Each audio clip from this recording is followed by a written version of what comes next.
What's up, guys? Welcome to Daily Dose of Reddit. This is your host, Zach, and today's subreddit is r/ProRevenge. Don't forget to like, subscribe, and hit that bell to never miss an episode. This story's called, Don't Want to Do Your Chores? Well, have fun being stuck at home. I hope this is appropriate here. So, this story deserves some context. It's actually ProRevenge that my father did to me. Backstory. After I had graduated from high school and still hadn't found my calling, my parents told me I could live with them rent-free as long as I did one very important thing: helped out with the chores. Don't bring any girls or friends home after 9 p.m. and occasionally offer to help with the groceries for the week. The lead up. It had been about 3 months, and for the most part, I was adhering to the second and third rule I was given. That all changed when I met my first adult lady friend. We'll call her Roxy, cause she was a pretty bad AF chick. Now, Roxy was a super bad influence on me. She started getting me to stay out late, spend most of my paychecks on getting us booze and weed and such. I started slipping down a wormhole to which I almost wouldn't have returned from. My dad from time to time would remind me, "Hey son, you need to make sure you're helping with the chores, and mind throwing $50 towards groceries this week?" Kinda reminders. That all changed after 3 months of being out of school and about a month and a half total of me knowing Roxy. We had come home from a concert in another city. For anyone who's my almost old fart age, it was a concert for Papa Roach, and she told me she was too tired to go home and she wanted to crash with me at my parents' home. The time, 2:30 a.m. We pulled up to the driveway and I told her to be quiet. Of course, she wasn't, cause it was Roxy. Soon as we step inside the house and I've just locked the door, she starts screaming the chorus line from Twisted Sister's "We're Not Gonna Take It" at the top of her lungs. Like clockwork, my parents' light comes on and my dad comes out of his room like a freaking cheetah. A freaking cheetah, I tell ya!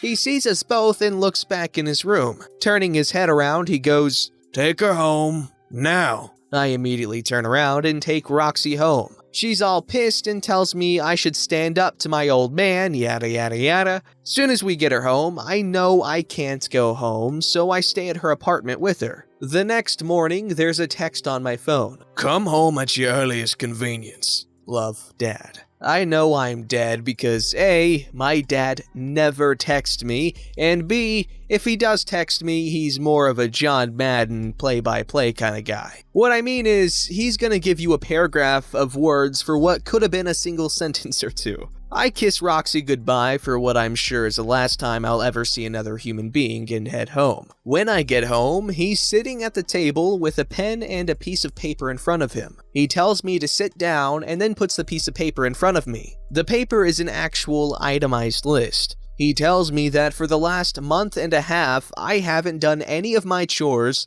and that he's calculated based on the roughly 4 to 5 hours a weekend of time I wasted for him. That amounts to his pay, which was $25 an hour. He's an RN, aka a registered nurse. So he's taken about 4 hours times 6 weekends times 25 per hour pay and figured that I need to pay him $600 for time wasted. Then he's also, for good measure, thrown in an extra $100 for the 2 times he's asked me for $50 to help out towards groceries. He gets up and walks over and says there is a dotted line for me to sign stating that I will pay all this back in 1 month's time. I'm adding it all up in my head and tell him I barely make $1,000 after taxes a month. He says I should have thought about that before I brought a girl home at 2:30 in the morning. He tells me if I don't sign this paperwork, I have 30 minutes to get my crap and get the frick out. I legit almost start bawling and tell him that I want to sign the paper, but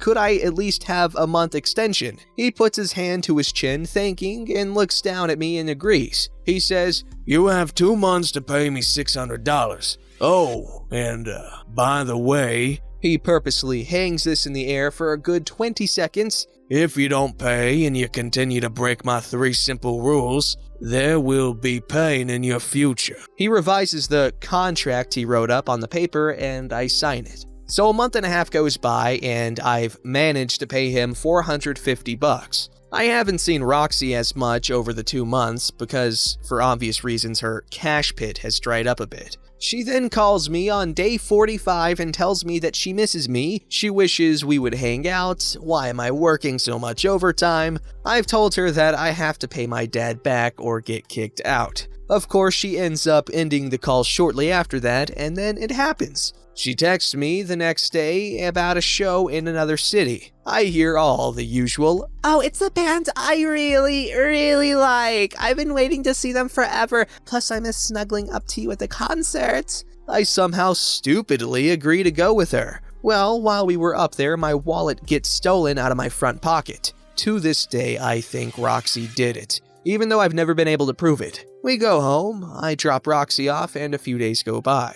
My dad comes knocking on my door as it's now officially day 55. He asks me, do I want to pay him the last $150 or wait till the 2 months are officially up? I tell him I got him and that I'll go to the bank right now, seeing as I just got paid the day before. I look around my room for my wallet. Nowhere to be found. I go to the jeans I wore at the concert I was at with Roxy. No wallet in there either. It's worth noting I had and still have a terrible habit of leaving my wallet in my jeans after I take them off, and forgetting that for several days. I start panicking as I cannot find my wallet anywhere. I check everywhere, the house, the backyard, my car. I even call the last place I was at work and see if they might have it. No one's seen my wallet. I go back to my dad who's in the backyard cutting the grass and tell him what's going on. He gives me a half grin and says, "Sorry for your situation, but I'm treating you like a tenant now. Go to the bank, get my money, and when you come back, pay me the $150. We'll go from there."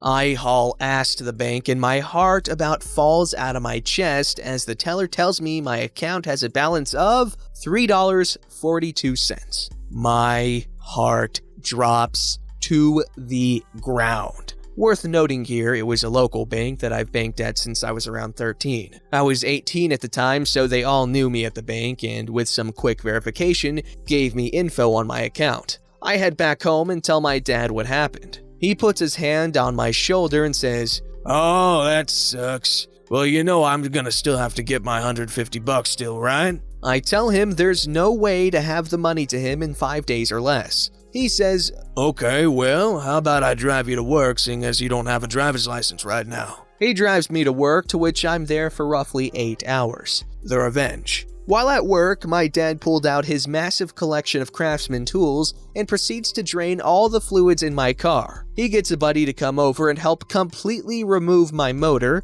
my transmission, and my tires. My dad and his buddy, being an ASE master mechanic, managed to do all this in an 8-hour shift of me being at work. At the end of my 8-hour shift, my dad is in the parking lot waiting for me. He's in his work coveralls, which I find funny, and he's got grease all over his arms. He drives me home, and I notice my car is pulled into the garage and on jack stands. I look at my dad and ask, "What's up with my car?" He points to the garage. "Oh, go ahead and see. I've got my $150 today." I jump out of the car as it goes into park and run over to my car. There's a note on the front of it from my dad's mechanic friend stating the motor, transmission, and tires have all been sold to him for $150 and that he'll happily not only give me back the items, but that he'll help me install them back into my car, but that I have to work for him on my 2 days off for the next 4 weeks from 7 a.m. to 7 p.m. I fall over crying, obviously,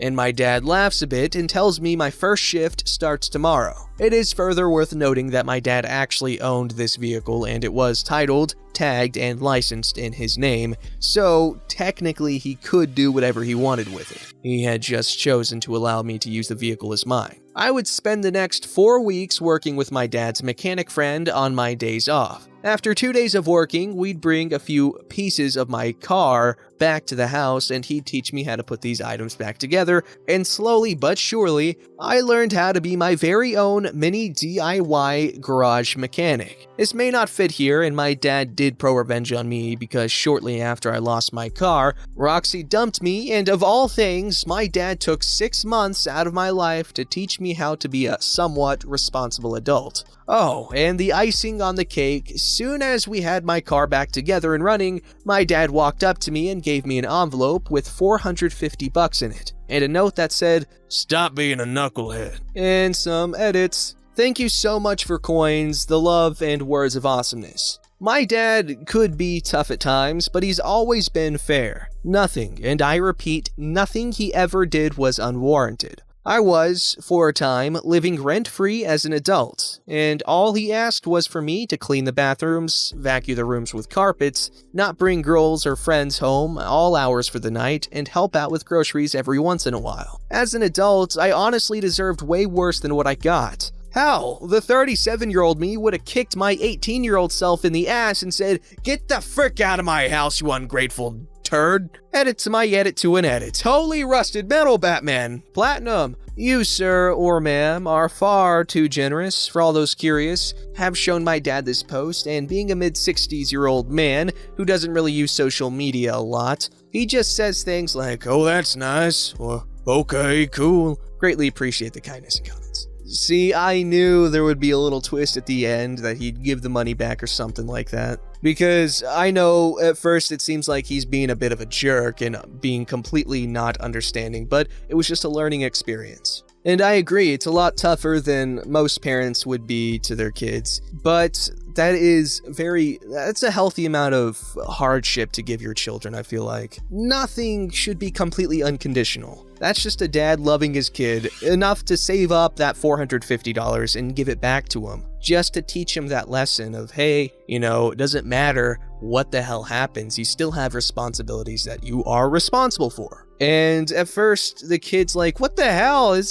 What a jerk." And I was like, wow, that's a bit tough. But then at the end, the dad really shows what kind of person he is. Yes, he wants his kid to learn. He's going to give his kid a really hard time, but it's going to be worth it.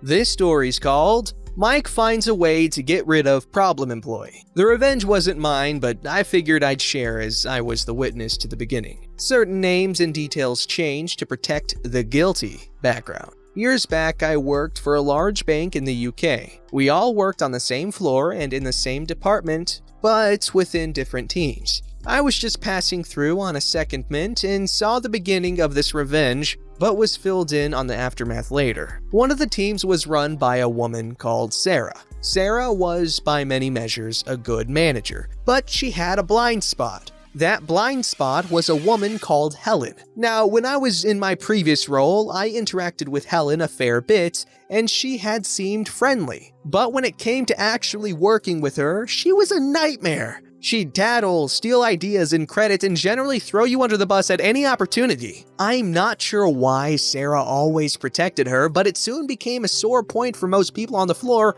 who had to deal with her. Enter Mike, who was the manager of a smaller team. Mike could be a bit of a schlong, but was still professional and fun to work with. To give you an idea of his character, I found out I was being made redundant, and even though he wasn't my manager, he heard about it and booked time out to help me with my CV and do interview practice. Shortly after, it was announced that Mike's smaller team was being dissolved and the staff either made redundant or moved to other teams. At the time of the cuts, the economy in the UK was in a bad state, and all the banks were looking for efficiencies. He was redeployed and took the vacant manager role under Sarah that Helen had been gunning for. To make matters worse, Helen now reported directly to him. Helen was furious and spent no time in making her discontent known, as she felt she was entitled to the promotion. Unfortunately for her, Mike was wise to her. They'd both joined the company around the same time, and so he knew exactly what she was like.